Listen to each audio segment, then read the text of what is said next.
오늘 저녁 시간에 제가 여러분하고 나눌 말씀은 제 간증에 그러니까 하나님이 저를 어떻게 인도하셨는지, 제가 그것을 통해서 어떻게 우리가 헌신을 할 때 주님께서 우리의 헌신을 받아주시는지 그 얘기를 같이 하고 싶습니다.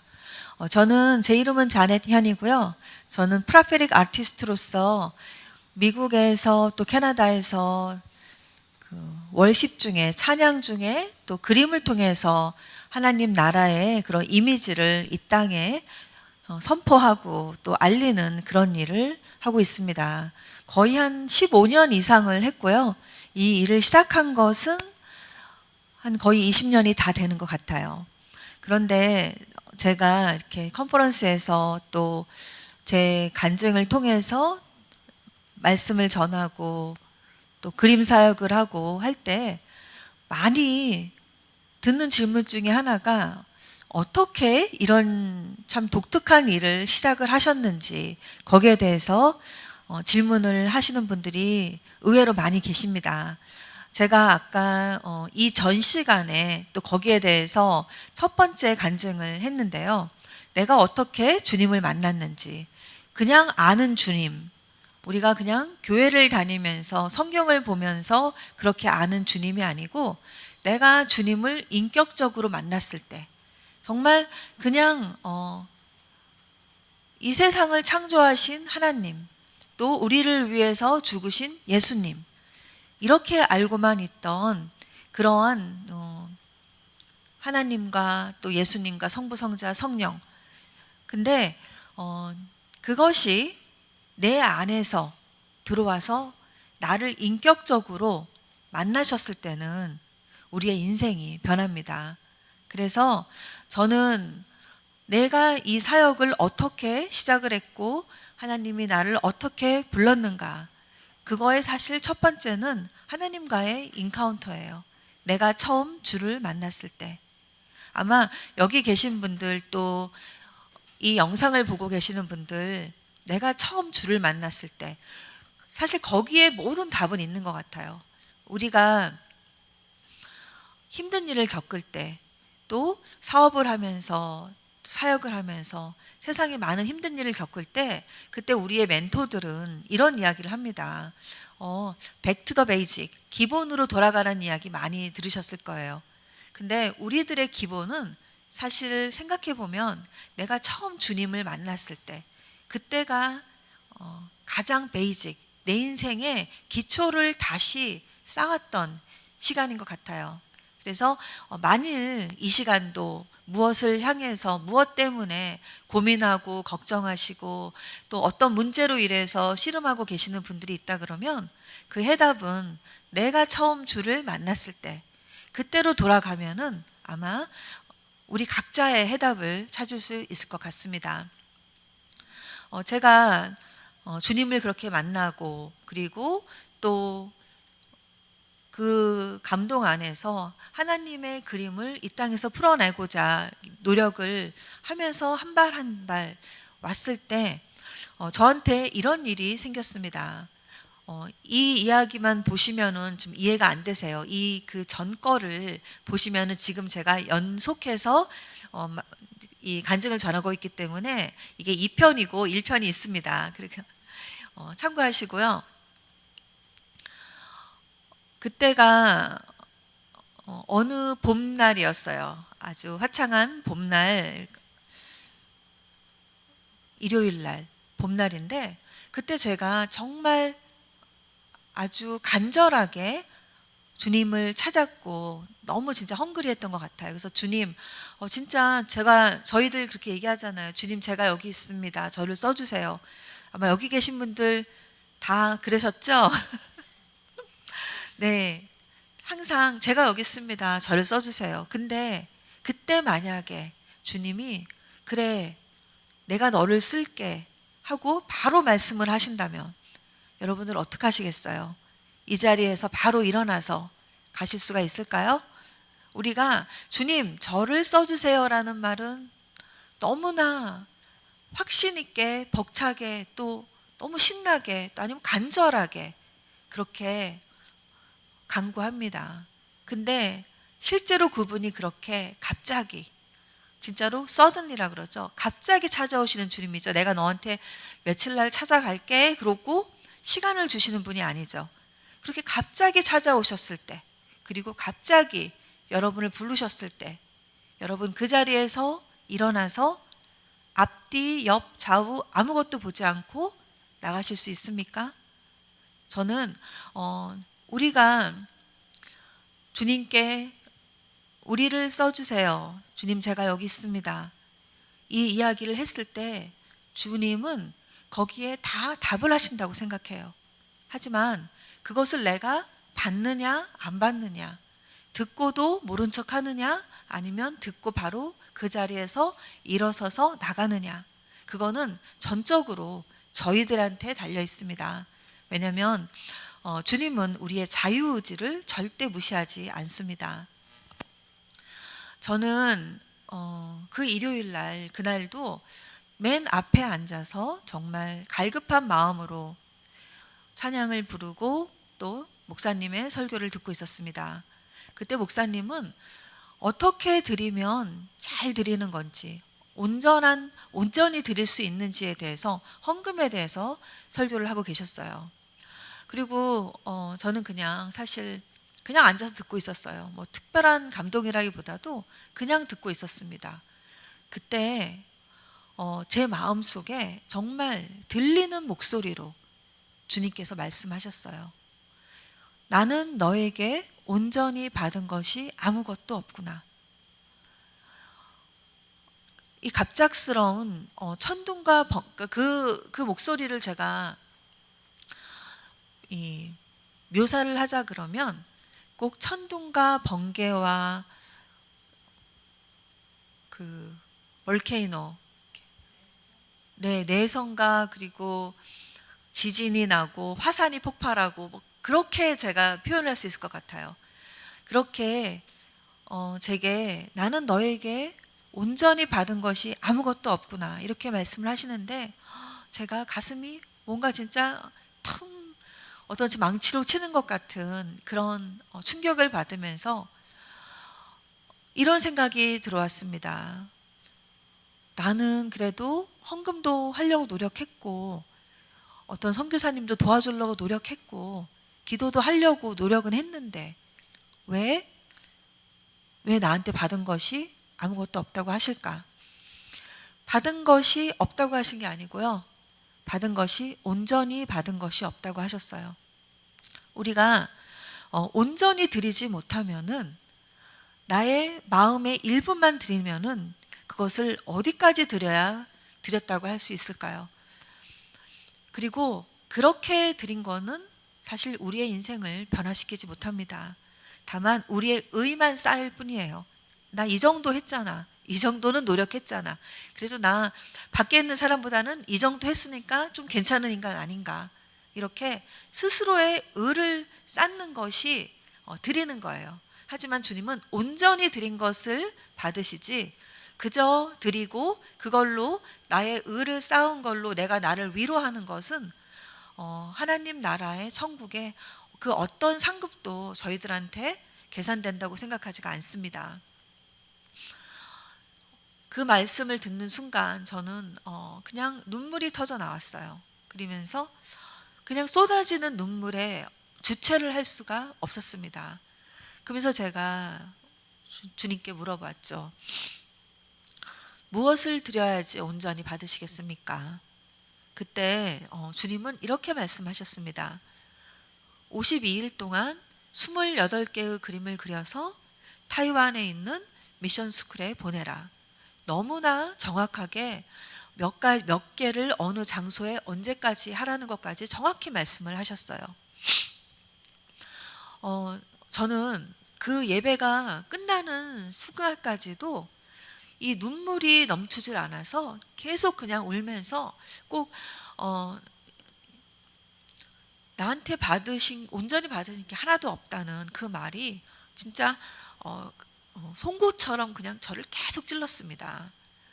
그래서 그 시간이 끝나도 눈물이 계속 흐르는데 일주일을 울었어요. 눈물은 흐르는데 왜 우는지는 모르겠어요.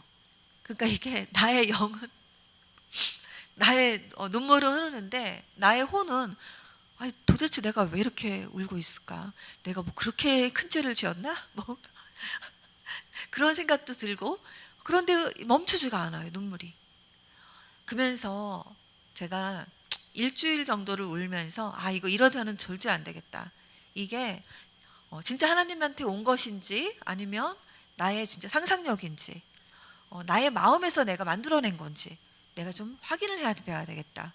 그런 생각을 가지고 근데 지금 그 주신 말씀 중에서 다 이렇게 증거들이 있잖아요. 그래서 거기서 우선은 말씀하신 대만 신학교 제 주위에 그때 대만 신학교에 그러니까 디렉터로 파송을 나가시려고 준비하고 계시는 목사님이 계셨어요. 그래서 제가 그분이 성함이 아마 데니엘 목사님인가 그런데 하여튼 제가 이제 전화를 했어요. 그분한테. 목사님, 제가 하나님이 저한테 이런 말씀을 하셨는데 기도를 좀 해주세요. 저 좀 확증을 좀 받고 싶습니다. 그랬더니 이분이 너무 좋아하시면서 네, 아멘 할렐루야 하면서 이분이 그때 이제 당신의 이야기를 하시기 시작했어요.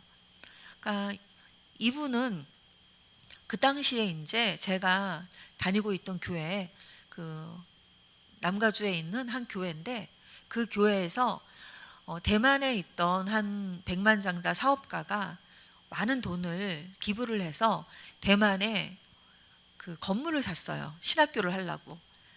그런데 그 건물이 도교의 센터로 사용됐던 건물이었어요. 그래서 건물을 다 사놨는데도 그 건물 안에 들어가서 무언가를 하려고 그러면 정말 눈에 보이는 귀신의 역사들이 막 일어나는 거예요. 그리고 그 스텝들 안에서 뭐 집안에 문제가 생기고 또 뭐 사고가 나고 막 이렇게 순식간에 뭐 그 팀들이 완전히 그런 문제에 막 공격을 당하면서 정말 이게 귀신의 역사구나. 그리고 그게 도교는 잘은 모르지만 내가 그 대만의 타이완에 전통적으로 내려오는 그런 종교 중에 하나라고 제가 알고 있습니다. 그래서 이분들이 그거 가지고 너무 아주 영적인 싸움을 하고 있을 때 그중에 원로 목사님 한 분이 이제 이 목사님하고 여러분하고 그 모스크바 신학교에 한마디로 견학을 간 것 같아요. 그래서 지금 이 신학교를 제대로 오픈하고 행정을 하기 시작하기 전에 가서 좀 그러니까 배우는 거죠. 이게 어떻게 진행되고 신학교는 어떻게 운영을 해야 되고 그래서 모스크바로 갔습니다. 여러분들이 가가지고 그 학교를 둘러보려고 하는데 그때 그 원로 목사님이 이분한테 이렇게 말씀을 하셨대요. 이 신학교에 행정적인 면을 보려고 하지 말고 행정적인 것을 배우려고 하지 말고 이 신학교의 교수와 학생들 그리고 이 신학교의 모든 사람들이 어떻게 하나님의 영 안에서 하나가 되는지 유니티, 연합이 되는지 그것을 파악하라고 그렇게 말씀을 하셨다고 합니다. 그래서 그분이 그 건물을 이렇게 다 둘러보는데 그 건물이 복도마다 정말 뭐 그렇게 잘 그린 것 같지는 않지만은 이 크리스찬 아트가 그 학교를 전부를 다 싸고 있더래요. 그리고 학생들이 복도를 지나갈 때마다 그 그림에서 흘러나오는 그 성령이 학생들을 하나하나 터치하면서 그 학교 전체를 성령으로서 하나로서 연합시키는 것을 이분이 진짜 영의 눈으로 알게 됐습니다. 그래서 그 보드 멤버 미팅에서 이분이 자기가 파악한 것을 이야기를 하면서 제가 LA에 돌아가면은 자넷이라는 분을 알고 있는데 그분한테 그림 하나를 부탁해서 타이완에 가져가겠습니다. 이렇게 이야기를 했대요. 그랬더니 거기 계신 분들이 너무 좋은 생각이라고 이제 그렇게 하셨다고 합니다. 그러고 나서 돌아오셨어요. 돌아오시고 워낙 영적 공격이 심한 대로 지금 파송을 가야 되기 때문에 21일 정도인가 되게 오랜 기간인데 그때 기도원에 올라가서 금식 기도를 하셨다고 해요. 그래서 금식 기도를 하면서 제게 전화를 하셨어요. 그림 부탁을 하려고. 그래서 그때 저한테 전화를 해서 뭐 하고 계세요? 이렇게 물어보시더라고요. 그래서 제가 지금 그림 그리고 있어요. 그렇게 대답을 했고, 그분은 그림 부탁을 하려고 전화는 했는데 차마 말이 떨어지지가 않더래요. 왜냐하면 그 그림을 어떻게 그냥 거저 달라고 하는 것도 너무 미안하고, 그래서 또 이분이 그거를 또 그렇게 말하기에는 또 자기가 이거 어떻게 얘기하지? 얘기할 용기가 안 나는 거예요, 저한테.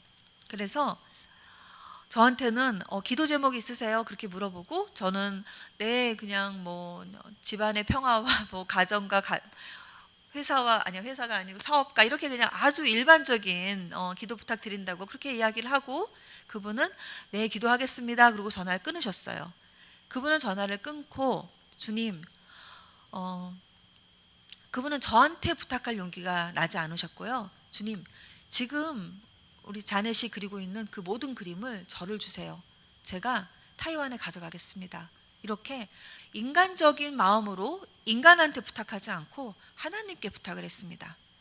그러고 하나님은 그 기도를 들으시고 그 기도에 응답하셔서 한 1주, 2주 상간으로 정말 저한테 들리는 목소리로, 하지만 한 개가 아니고 28개씩이나 52일이라는 기간 동안 그리라는 그런 프로젝트를 저한테 주셨습니다. 그 당시 제 상황을 설명을 하자면, 저는 아이들을 키우고 있는 엄마였고, 그리고 또 사업을 하고 있는 또 비즈니스 워먼이었습니다. 사실 그림을 그릴 시간이 없는 사람이었어요. 그런데 저한테 그 프로젝트가 떨어졌잖아요. 저는 이렇게 생각했습니다. 이거는 할래? 해볼래? 그게 아니고요. 그냥 하라는 거였습니다. 명령이었습니다. 그리고 52일의 기간 동안 28개의 그림을 그린다는 건 사실 그림만 풀타임으로 그리는 사람도 쉽지 않은 거예요. 그리고 또 그 사이즈가 작은 것도 아니고 사실 큰 거였습니다. 하지만 제가 거기에 순종해서 나의 상황과 상관없이 순종해서 이 일을 어떻게 진행시킬까 했을 때, 첫 번째 저한테 오는 거는 52일을 카운트하자, 계산을 하자. 주님이 나를 처음 불렀을 때 일주일 전이죠. 저는 벌써 일주일을 까먹은 거예요. 일을 안 하고 그냥 울고만 있었으니까. 그때부터 계산을 해서 52일이 되는 날에 동그라미를 쳤습니다. 그날까지는 무슨 일이 있어도, 세상이 진짜 뒤집어진다 할지라도 저는 28개의 그림을 그날까지 완성을 해야 돼요. 그리고 이것을 위해서 내가 어떻게 해야 되나, 진짜 그림 그릴 시간이 없는데, 그래서 모든 일이 끝나고 집안일이 다 끝나고 저녁 시간에 그 그림을 그려야 되겠다, 이렇게 나름대로 계획표를 짰습니다. 우리는 주님이 우리한테 무언가를 하라고 요구하셨을 때, 무언가를 하라고 하셨을 때 우리 마음속에는 그 데드라인이라는 게 없어요. 그 날까지가 없고, 그냥 내가 지금은 안 되니까 나한테 돈이 있을 때, 내가 시간이 있을 때, 내 상황이 다 됐을 때, 그때 해야 되겠다, 그렇게 생각을 합니다. 하지만 하나님이 우리한테 무언가를 하라고 부르셨을 때는 그냥 너 시간 날 때 천천히 해, 그게 아닙니다. 바로 즉각적인 순종을 원하십니다. 또 하나는, 우리는 아까도 제가 말씀드렸지만은 너무나 많은 분들이 정말 쓰임 받기를 원해요. 그리고 쓰임 받는 분들을 보면은 부럽다, 정말 좋으시겠어요, 이렇게 사역도 하고 너무 좋으시겠어요, 또 그런 이야기들도 사역을 하시는 분들한테 많이 부러운 눈으로 보시는 분들도 많이 있습니다. 하지만 여러분한테 즉각적인 순종을 원하시면서 주님이 불렀을 때, 그때 여러분은 어떻게 하시겠습니까? 저는 그 당시에 나는 너에게 온전히 받은 것이 하나도 없구나, 그 마음이 그 52일이라는 기간 동안 저를 제 눈에서 눈물이 마르지 않게 했습니다. 그러면서 저는 그 그림을 그려 나가면서 주님, 이것만은 제발 받아주세요. 이것만은 받아주세요. 그 기도를 하면서 그 52일이라는 시간을 보냈습니다.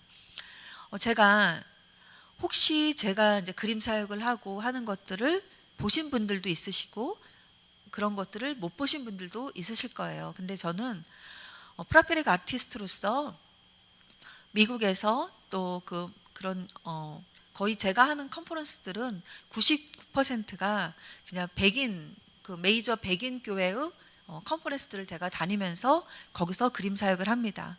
어쩔 때는 뭐 100명에서부터 어쩔 때는 진짜 수천 명이 앉아 있는 데서 라이브로 무대 위에서 그림을 그립니다. 그리고 그림을 그릴 때 정말 순식간에 빠르게 그 그림들이 진행되는 걸 보면서 많은 분들이 저 사람은 원래 저런 기프트를 가진 사람이야. 원래 또 공부를 많이 해가지고 다 배운 사람이야.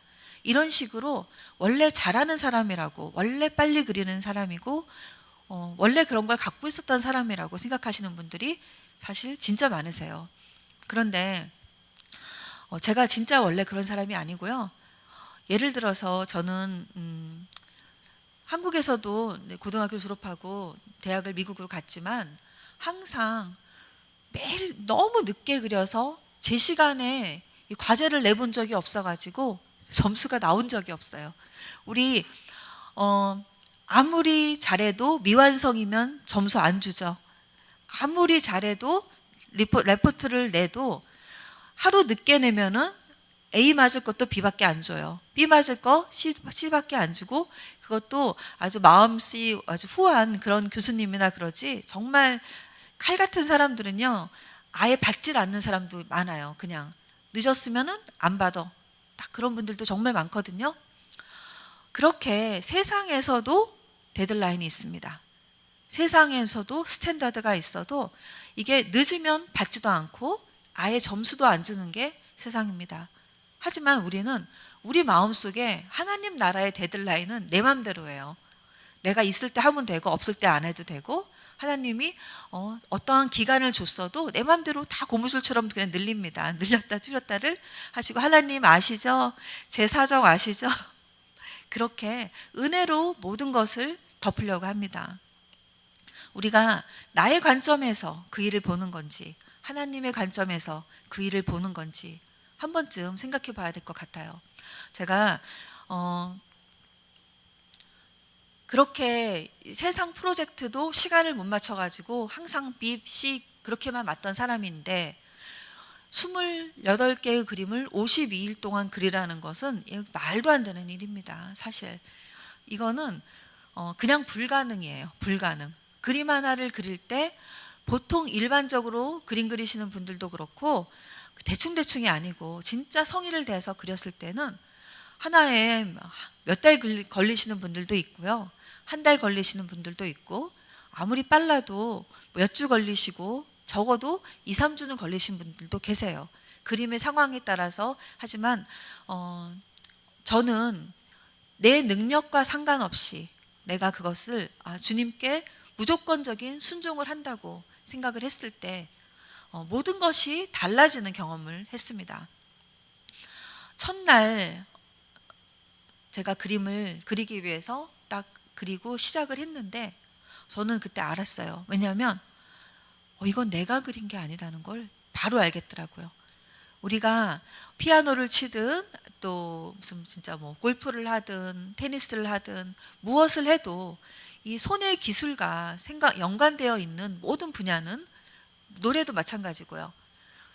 사실 레벨이라는 게 있습니다. 레벨 1부터 시작해서 국민학생 레벨이 있고 유치원을 졸업해야 초등학교 올라가고 초등학교를 졸업해야 중학교, 고등학교, 대학교를 졸업해야 대학원. 그게 시간과 비례하죠. 시간과 내 노력과 비례했을 때 그런 결과물들을 만들어낼 수가 있습니다. 하지만 하나님의 어노인팅이 들어오면은 시간과 노력이 비례하지 않아요. 정말 시간의 가속화가 일어납니다. 저는 그 52일 동안 그 말도 안 되는 28개의 그림을 그려내면서 딱 중학생 수준의 나의 그림 실력이 대학원, 진짜 박사 그 정도로 시간의 과속화 안에서 변하는 것을 보면서 아, 이게 바로 어노인팅, 기름 부음이구나. 이것을 저는 제 인생에서 체험하게 됩니다. 기름 부음이 임하면 10년이 걸리던 것도 1년에 끝나고요. 또 엄청난 돈이 들어야지 우리가 얻을 수 있는 것들 또한 어떠한 대가 지불도 없이 순식간에 해결되기도 합니다. 내가 아무리 열심히 공부를 해도 풀지 못했던 그 문제가 기름 부음이 일하면 그냥 순식간에 머릿속에 들어오는 하나의 힌트 가지고 그 문제가 해결되기도 합니다. 그래서 어떤 분들은 본인들이 간증을 하실 때 어떤 박사 논문을 쓰는데 그렇게 안 풀리는 그 박사 논문이 꿈속에서 받은 어떤 힌트로 인해서 풀렸다. 그런 이야기도 아마 들어보신 분들이 있으실 거고요.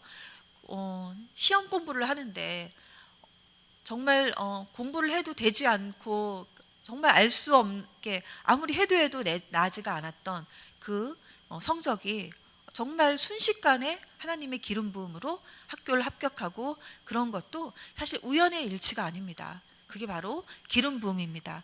제가 만났던 사람 중에서 이런 분들도 있었습니다. 저는 저도 기름 부음을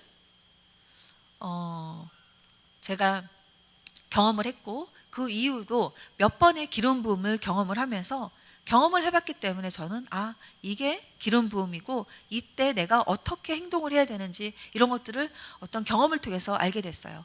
근데 이제 그러면서 이런 분들이 분명히 또 어디 있을까 이렇게 또 제가 찾아봤을 때 제가 만난 사람 중에 한 분은 피아노를 너무 잘 쳤어요. 그 흑인 여성분이었는데 피아노를 너무 진짜 은혜롭게 너무너무 잘 치셔서 너 피아노 너무 잘 친다 이렇게 제가 이야기를 했을 때 그분 얘기가 자기는 악보를 볼 줄 모르고 피아노를 배운 적도 없대요. 그런데 피아노가 너무 치고 싶어서 주님께 주님 저 정말 피아노 치고 싶어요 이렇게 기도를 하면서 그 피아노 앞에 앉았는데 무언가가 이렇게 느껴지더래요. 그래서 그렇게 하면서 연습을 했더니 그냥 피아노를 치게 된 거예요. 여전히 악보는 볼 줄 몰라요. 그런 분도 있고 그러면서 자기 친구는 이렇게 치는 피아노가 아니고 정말 클래시컬 그 피아노 정말 클래식 피아노를 악보 없이 배운 것도 없이 친다. 저는 이렇게 기름 부음이 임해서 자기의 능력과 상관없이 결과들을 만들어내는 사람들을 주위에서 여러 번 만나게 됐습니다. 그렇게 저는 그 그림들을 그려 나가면서 기름 부음을 배우게 됐고 또 이렇게 어둠의 공격 또 천사의 방문 이런 것들을 제가 체험하게 됐습니다. 이 중에서 제가 오늘 또 재밌게 이야기할 수 있는 게 이 우리가 받는 어떤 영적인 공격이에요. 우리가 무슨 일을 할 때 우리는 많은 공격들을 받습니다. 무엇을 하려고 그러는데 되지 않고 막 방해 세력이 일어나고 내 뜻대로 되지 않고 분명히 내가 이 길이 가는 게 맞는데 이거 내가 제대로 가는 것일까 할 때 저는 나한테 공격이 있지 않으면 내가 가는 길에 공격이 없다는 것은 내가 지금 하나님의 길을 정말 제대로 가고 있는 건지 한번 체크업을 해봐야 되는 어떤 사인이라고 생각해요. 왜냐하면 이 어둠의 세력들은 자기랑 같은 길을 걸어가는 사람한테는 공격을 할 필요가 없습니다. 하지만 자기와 반대의 길을 걸어가는 사람은 어떻게든지 공격을 해서 넘어뜨리려고 합니다. 그래서 만약에 많은 공격을 받고 있는 분들이 있으시다 하면은 그 공격이 건강에 대한 문제, 또 나의 정신에 대한 문제, 또 재정적인 문제, 가정에 대한 문제, 그 모든 것들이 나를 무너뜨리고 내가 나의 사명의 길을 가는 거를 자꾸 주저앉게 만들고 하는 공격이 있다 그러면 여러분은 사명을 가진 자들이기 때문입니다. 사명을 가진 자를 절대 이 사탄 마귀는 가만히 놔두질 않습니다. 어떻게 하든지 발을 걸고 넘어지려고 하죠. 저는 제가 받은 공격은 그때 이런 공격이었어요. 그 당시에 제 딸이 어렸는데 이 아이가 화장실을 가려고 새벽에 눈을 떠서 일어났습니다. 그런데 아래층에서 사람들의 소리가 들리기 시작했어요. 그래서 누구지? 하고 이렇게 들어봤더니 웅성웅성대는 두 사람의 남자 소리가 나는데 한국말을 하는 것도 아니고 꼭 이렇게 좀 아시아권 쪽에 이상한 얘가 정확하게는 기억을 못하지만은 그런 알지 못하는 단어들을 이야기를 했다고 합니다. 그래서 너무 겁나서 그냥 침대에서 자는 척하고 이불을 뒤집어 쓰고 있는데 아래층에서부터 그 플래시라이트 있죠? 그것을 들고 깜깜한 그 복도를 통해서 위로 올라오는 두 사람을 얘가 보게 됩니다. 얼굴을 복면으로 다 가렸고요. 둘이서. 그리고 방마다 문을 열면서 다 체크업을 이렇게 확인을 하는데 마지막으로 제가 자고 있는 방을 열기 위해서 확인을 하려고 하는데 그때 제가 그날따라 사실 그 방문을 닫고 잤어요. 그래서 참 보통은 열고 자는 방을 그날은 닫고 잤는데 그 방문을 열기 위해서 정말 실갱이를 하다가 둘이 결국은 싸움을 하고 큰 소리가 오가는데 저희 집에 있는 모든 사람들은 정말로 이거 무슨 그 잠자는 숲속의 공주에 나오는 그 잠자는 약을 쫙 뿌렸을 때 자는 것처럼 모두가 그냥 완전 잠에 빠져서 무슨 일이 벌어졌는지도 모르고 다만 제 딸만 그것을 진짜로 숨죽이면서 듣고 봄으로써 하나님이 증인으로서 그 아이를 쓰셨습니다. 그렇게 그런 일들을 잊고 새벽 6시가 돼서 알람이 울리자 이 두 명은 집을 빠져나갔습니다. 그 이후에 이제 저는 저희 아이의 얘기를 듣고 경찰에 신고를 하고 경찰이 와서 저희 집을 다 조사를 하면서 처음에는 얘가 그냥 꿈꾼 거 아닌가 이제 그랬어요. 그런데 얘가 얘기하는 하나하나의 증거들이 경찰이 그거를 다 보더니 이 집에 사람들이 침입한 게 다 맞다. 그렇게 이야기를 하더라고요. 그래서 그때 저는 어둠의 영, 사탄 마귀가 우리 집에 와서 나의 그림들이 어디로 가야 돼요? 그게 타이완에 가야 되는 거잖아요. 근데 타이완에 있는 그 도교 센터에서 정말 그런 귀신의 역사가 진짜 일어났다고 아까 말씀드렸잖아요. 그 역사가 나한테까지 와가지고 나까지 괴롭히고 어떤 장난을 쳤구나 하는 생각이 들더라고요. 그렇게 하면서 만약에 그때 우리가 그렇게 정말 깊은 잠에 빠지지 않고 깨어 있었다고 하면 어떻게 됐을까? 엄청나게 크게 일이 번지고 정말 어떤 비극적인 일이 일어났을 수도 있겠다 하는 생각이 들었습니다. 하지만 하나님께서는 우리 모두를 잠재우시고 다만 그것들을 보고 전할 수 있는 딱 한 사람, 그 아이만 깨어서 그것들을 보게 하셨던 것 같아요. 그렇게 그 일을 겪고 또 천사의 방문이라는 것은 저는 그렇게 영적으로 그 당시만 해도 막 뭐가 보이고 들리고 그런 사람은 아니었습니다. 하지만 저는 그냥 영으로 느껴지고 제가 무언가를 해리고 그림을 그렸을 때 그 그림이 이거는 내가 한 게 아니라는 것을 100% 알 수가 있었어요. 저는 사실 이렇게 뭐 사람의 얼굴을 그린다든지 표정을 잡아낸다든지 이런 걸 정말 못하는 사람이었습니다. 그리고 오히려 풍경 하나, 그러니까 어떻게 추상적인 앱스트랙 같은 거를 함으로써 내가 못하는 부분을 좀 더 가리고 쉽게 할 수 있는 부분을 더 선호했던 사람인데 내가 주님의 말씀에 의존해서 그림을 그렸을 때 그 그림 속에 있는 여인의 눈에서 정말 살아 움직이는 그 눈동자를 제가 보게 된 거예요. 그러면서 분명히 알았죠.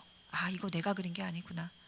아까 그랬잖아요. 사람은 다 레벨 1부터 레벨 10까지 가는 그 시간들이 필요한데 어떻게 내가 이런 것들을 그것도 실수도 하지 않고 한번 지우지도 않고 제 특기 중에 하나가 계속 그렸다 지웠다를 계속하는 게 제 특기였거든요. 그런데 그 그림들을 그릴 때는 한 번의 실수도 없이, 한 번 지우는 것도 없이 정말 그 큰 그림들이 3시간, 4시간에 완성이 되기 시작했습니다. 그러면서 나중에 알았죠. 하나님의 부스캠프였구나. 이게 정말 짧은 시간에 우리가 뭐 훈련원에 가서 훈련을 받아서 태어나는 것처럼 그 52일이라는 시간이 나에게는 모든 것을 새롭게 하는 시간.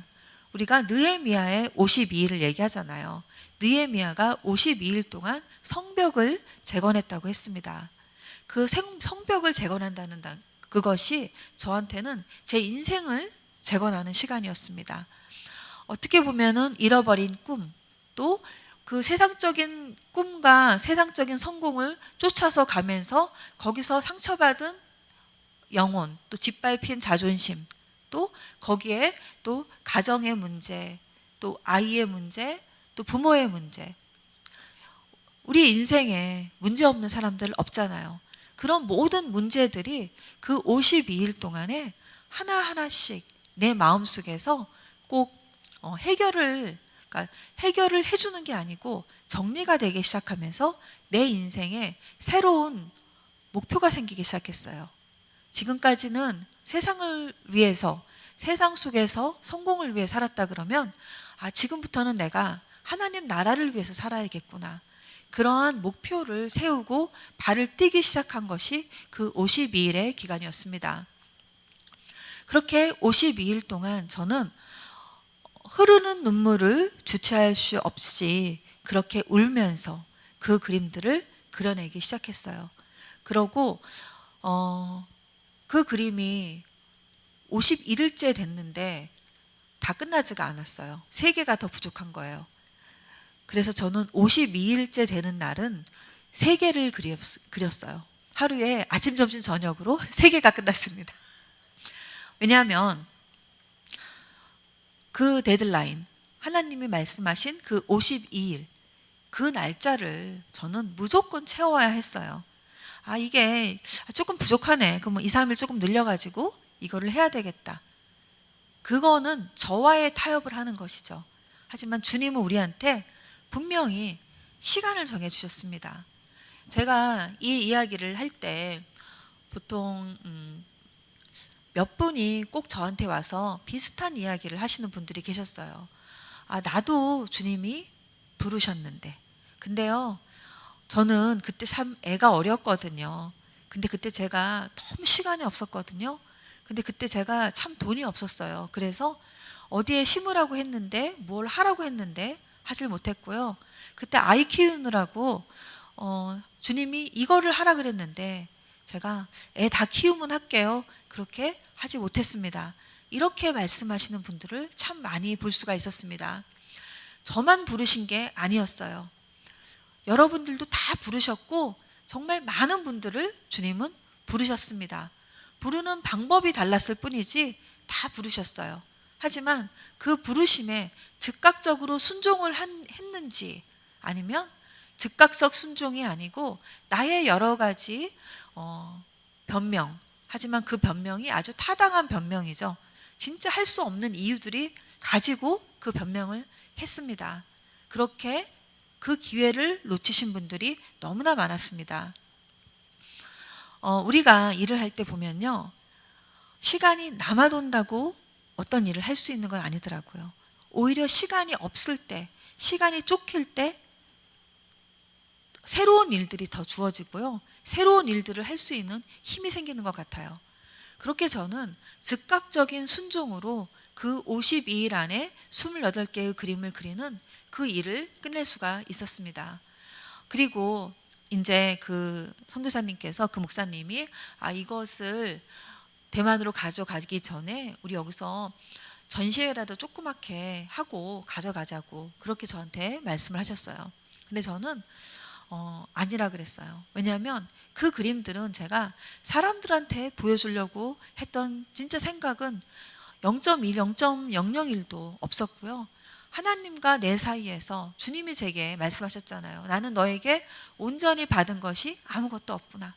저는 주님 정말 이것만은 받아주세요. 이거는 정말 꼭 받아주세요 하는 진짜 마리아가 그 옥합을 깨는 그 마음으로 그 그림들을 그렸습니다.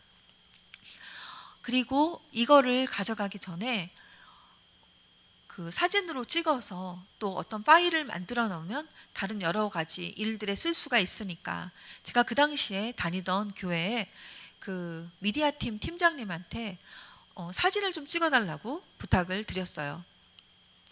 그랬더니 원래 또 대형 교회는 엄청 바빠요. 그 미디어 팀이. 그래서 제가 제 시간에 맞춰서 얘기를 할 수 있는 게 아니고요. 그분의 남는 시간에 제가 맞출 수밖에 없는 겁니다. 그래서 그분이 그 스케줄표를 쫙 다 보시더니 이번 달은 너무 일이 많아서 참 시간이 없는데 딱 하루가 남았네요. 내가 이날 하겠다고. 근데 그 날이 바로 그 52일째 되는 딱 똑같은 그 날이었습니다.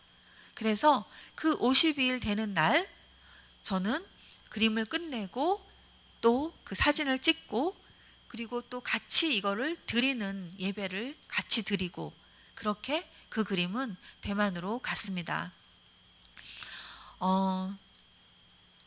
저는 그 이후에 제 인생은 엄청나게 변했어요. 진짜 새로운 시대의 새로운 장이 열렸다고 얘기할 정도로 한 번 드린 나의 헌신은 제 인생을 변화시켰습니다. 그리고 나서 저는 제 마음속에서 무언가 오고 있구나 하는 것을 그냥 내 영이 알 수 있었어요. 뭔지는 모르는데 뭐가 오고 있다. 뭔지는 모르는데 이게 뭘까? 그러고 나서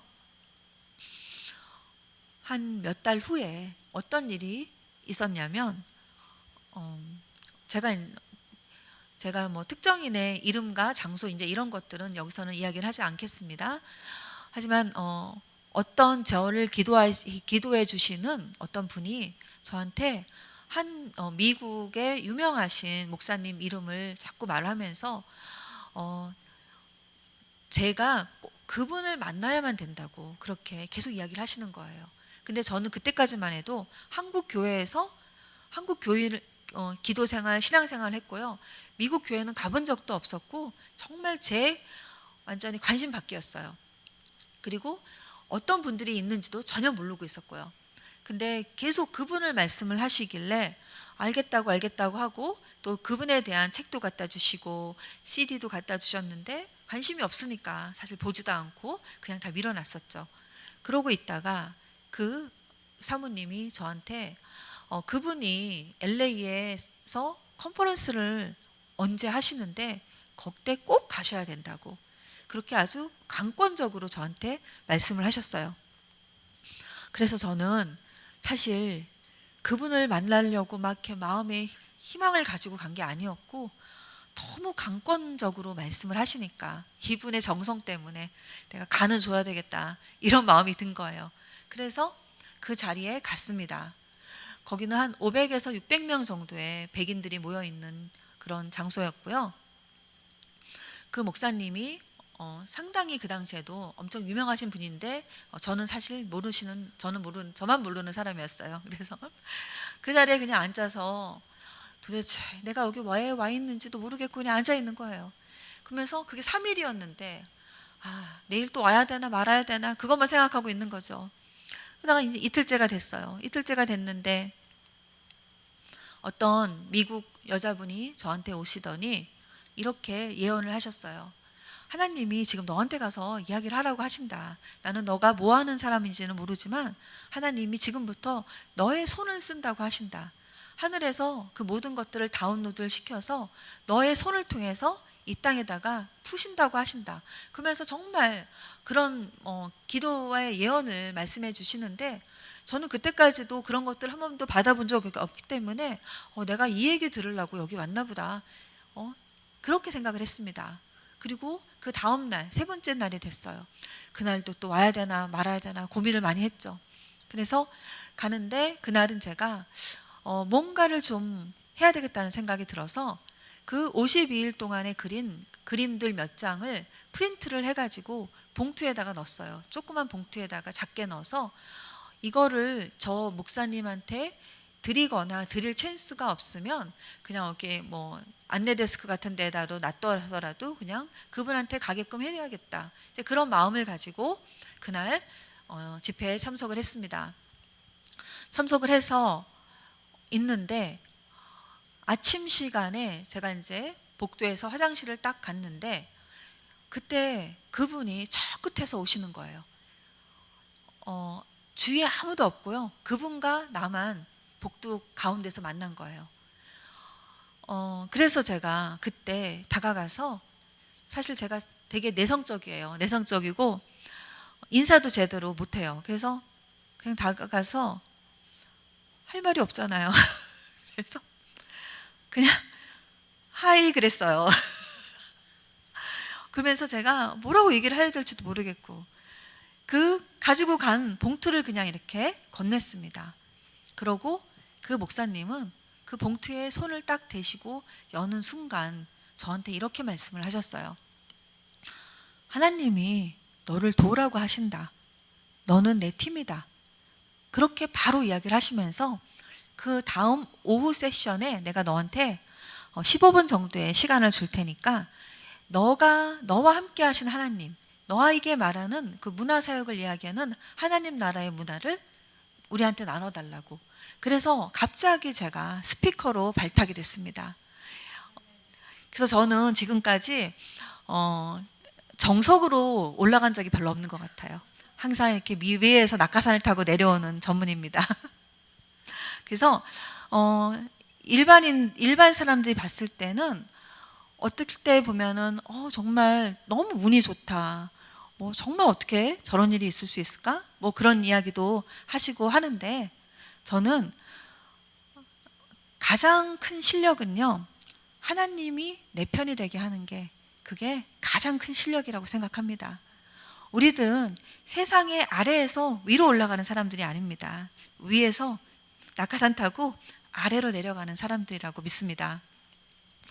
저는 그렇게 진짜 하나님의 페이버를 받고 그 시간에 내가 뭐 하는지도 모르고 그 자리에 있었던 내가 그 오후 시간에 스피커가 돼가지고 그 자리에서 하나님이 내게 어떻게 역사하셨는지를 말을 하게 됩니다. 또 제가 그렇게 뭐 영어를 잘하는 사람도 아니에요. 물론 미국에서 공부는 했지만 이 미술 공부는 말 별로 안 해도 다 할 수 있어요. 그래서 그리고 또 특히 제가 이렇게 뭐 말을 막 하는 거를 좋아하고 하는 사람이 아니기 때문에 그냥 하고 싶으면 하고 말고 싶으면 말기 때문에 언어에 그렇게 탁월한 사람이 아니었습니다. 근데 그때 제가 그 연단에 딱 그 목사님이 저를 부르고 그 500명, 600명의 사람들 앞에 딱 섰을 때 그때 제가 경험한 것은 정말 성령님이 내게 임하는 것을 제가 느낍니다. 제가 그 순간 제가 아닌 다른 사람이 되는 것을 느끼고 내가 구사할 수 있는 가장 완벽한 영어로 이 사람들한테 하나님 나라의 문화와 하나님이 우리를 어떻게 부르시고 사용하는가에 대해서 이야기를 전하게 됐습니다. 그리고 많은 사람들이 진짜 좋아해 주셨고요. 나중에 댓글과 그런 피드백이 정말 영혼을 터치했다. 또 하나님이 일하시는 것을 보았다. 이런 많은 것들을 이야기를 듣게 됐습니다. 그렇게 저도 모르게 어떤 한국 그냥 교회에서 예배드리고 기도하고 그게 전부라고 알고 그냥 주여 사용하여 주옵소서 그렇게 했을 때 주님께서 제게 바로 이야기를 하시고 저는 즉각적인 순종으로 제가 그 일을 감당했을 때 한 번의 온전한 순종이 내 인생을 바꾸는 그런 일을 경험하게 됩니다. 그래서 저는 그 목사님의 팀에 합류하게 되고요. 그 목사님의 그 우산 아래에서 그 아래에서 정말 문화사역이 무엇인지 그리고 프라페릭 아트가 무엇이고 이 시대의 문화가 얼마나 중요한지를 알고 하나하나 그 길을 가게 됩니다. 그렇게 온 것이 지금까지 왔던 길이에요. 그래서 제가 지금까지 정말 많은 낙하산을 타고 내려왔어요. 그 첫 번째 그 중에 하나가 그 시간에 그렇게 역사하신 하나님이었지만은 그 이후에도 세계적으로 유명하신 그런 목사님들, 사역자들한테 제가 그분들한테 무언가를 잘 보이려고 하는 것도 아니고 그냥 저는 있는 그대로 좀 제가 좀 성격이 좀 무뚝뚝하고 좀 먼저 와서 아는 체 안 하면 저는 먼저 인사를 안 하는 게 아니고 쑥스러워서 못하는 이제 그런 성격을 가진 사람이었어요. 근데 그분들이 정말 저한테 하나같이 그런 페이버, 하나님의 페이버를 주심으로써 너무나 많은 큰 사역지를 다니면서 거기서 그림 사역들을 하게 됐습니다. 그렇게 그림 사역들을 하면서 전 미국을 다니게 됐고요. 캐나다를 다니게 됐고 또 한국까지 와서 제가 사역을 하게 됐습니다. 하지만 제가 이번에 한국에 와서 또 너무너무 감사했던 것은 제가 한국은 지금 두 번째 온 거예요. 두 번째 온 건데 26년 동안을 저는 미국에서만 있었고 미국 사역을 했었는데 이번에 와서 보니까 그림이 다 일을 하고 있었더라고요. 저도 모르게 그 그림들이 다 너무 많이 퍼져 있고 그림을 통해서 은혜 받고 그림을 통해서 또 용기를 받고 또 사명을 깨닫고 그런 분들이 정말 모든 곳에 다 퍼져 있으셔서 제가 와서 만났을 때는 이미 너무나 저는 그분들한테 친근한 사람이 이미 돼 있던 거예요. 그렇게 하나님은 이 땅에서의 저의 사역들을 다 준비를 하고 계셨습니다. 저는 제가 그렇게 한 번의 순종이 내 인생을 바꾸는 것을 보면서요 생각했던 거는 이거는 사실 근데 내가 계획했던 길이 아니었어요. 한 번도 생각해 보지 않았던 그런 길이었습니다. 저는 제 계획으로는 좋은 학교 나와서 또 아티스트로서 세상에서 유명한 그런 어떤 화가의 길을 가고 싶었고 그렇게 하고 싶었습니다. 하지만 그것은 나의 계획이었고 하나님은 세상의 아티스트가 아닌 하나님 나라의 아티스트, 세상에서의 명성이 아닌 이 하나님 나라의 비전과 이미지를 이 땅에서 펼쳐내는 일을 하는 하나님 나라의 문화사역자로서 저를 키우셨습니다. 그래서 지금 와서 보면요 얼마나 감사한지 모르겠고요. 항상 나의 계획보다도 더 크신 하나님의 계획, 그리고 내가 내 계획을 가지고 갔을 때는 사실 보이는 끝이 뻔해요. 왜냐하면 나의 계획으로 준비했던 거기 때문에 그 끝이 뻔하고 가장 끝까지 올라갔어도 어디까지는 갈 수 있겠다. 그 끝이 정확하게 보입니다. 하지만 하나님 나라의 하나님의 계획 안에 우리가 들어갔을 때 우리는 끝을 볼 수 없는 그런 축복 속에서 그 축복을 누리게 됩니다. 저는 그것들을 제가 누리고 또 감당하고 또 항상 어디를 가든지 밑에서 시작하는 게 아니고 위에서 낙하산으로 떨어지는 그것들을 경험을 하면서 주님이 우리에게 주신 사명을 감당하는 것이 결국은 우리가 살아가는데 최고로 누릴 수 있는 복을 다 누리게 하시는 그런 지름길이구나 하는 생각을 하게 됩니다. 우리는 살아가면서 많은 시간 선택을 해야 되는, 결단을 해야 되는 그런 기로에 놓일 때가 정말 많습니다. 모든 것들은 어떻게 보면 지금 우리가 살고 있는 것은요 나의 선택의 결과예요. 내가 아마 지금 나의 모습이 내가 보기에 나 좀 이것보다 좀 다른 모습으로 살았으면 좋았을 텐데 하는 그런 마음이 있으신 분이 있다 그러면 그 예전에 내가 이 선택을 안 하고 다른 선택을 했으면 아마 저희 인생은 다른 선택으로 흘러갔을 겁니다. 세상에 정해진 것은 없습니다. 왜냐하면 주님은 우리의 자유의지를 최고로 인정하시거든요. 아무리 주님이 우리가 하기를 원하시고 우리의 그릇을 그렇게 만들으셨다 하더라도 내가 그것을 내 의지로 취하지 않으면 그것은 나의 것이 되지가 않습니다. 아무리 엄청난 복을 내 앞에 쌓아 놓으셨다 하더라도 내가 그것을 내 것이라고 발을 떼지 않으면 그것은 나의 복이 될 수가 없습니다. 우리 각자는 다 그릇이 있는 것 같아요. 그런데 어떤 분은 정말 이쁜 커피를 담아야 되는 커피잔이고, 어떤 분은 정말 큰 대접 같은 데에 정말 많은 음식을 담아서 사람들 먹여야 되는 그런 분들도 계시고, 어떤 분은 또 밥을 해야 되는 밥솥과 같은 분이 계시죠. 그런데 우리가 어쩔 때는 나의 사명을 모르고 내가 누군가를 알지 못하면은 내가 지금 이쁜 커피에다가 커피잔에다가 커피를 담아야 되는 내 그릇 안에 정말 엉뚱한 것을 담고 있다 그러면, 내가 나의 지금 깨끗한 내 접시 안에 정말로 아름다운 하나님 나라의 음식을 담아야 되는데 거기에 혹시 진흙을 담고 있다고 하면은, 그것은 내가 하나님이 나를 만든 그 그릇대로 내가 지금 나를 쓰고 있지 못하고 있는 거죠. 그랬을 때 우리는 내게 주어진 그 사명을 감당할 수가 없고요.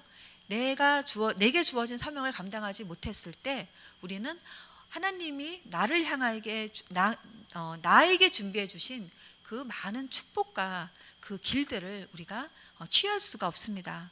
그래서 나를 알고 내가 어떤 그릇인지를 알고, 나의 엄마가, 우리 부모님이 보는 내가 아니고, 내 남편이 보는 내가 아니고, 내 선생님들이 보는 내가 아니고, 진짜 나의 모습, 내가 진짜 내 안에 어떠한 열정이 있는지, 내 안에 어떤 불을 내가 가지고 있는지, 그것을 내가 끄집어낼 수 있어야지 우리가 사명대로 살아갈 수 있는 사람이 된다고 생각합니다. 저는 무엇을 알고 그 일을 하고 이 자리까지 온 거는 아니에요.